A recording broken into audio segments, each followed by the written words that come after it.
तरी पवारांचा दुपटीपणा दिसतोय, कारण बारामतीमध्ये उमेदवार न देणं आणि या ठिकाणी उमेदवार देणं. मला असं वाटतं की हे राजकारण बरंच जुनं यांच्या माध्यमातून महाराष्ट्रामध्ये घडत आलेलं आहे.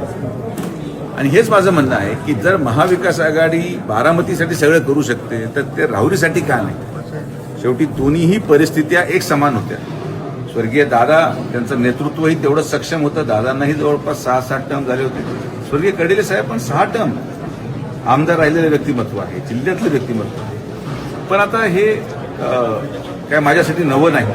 अशा प्रकारचं राजकारण, अशा प्रकारचं षडयंत्र हे आमच्या परिवाराने अनेक वर्ष पत्कारलेलं आहे. आणि माननीय मुख्यमंत्री महोदयांच्या नेतृत्वाखाली आम्ही सक्षम आहोत की जरी महाविकास आघाडीने राज्यस्तरावर 2 वेगळ्या भूमिका घेतल्या असतील तरी आता त्या गोष्टी मागं ठेवून आम्हाला पुढे जाऊन आमच्या उमेदवारासाठी ताकद लावायची आहे.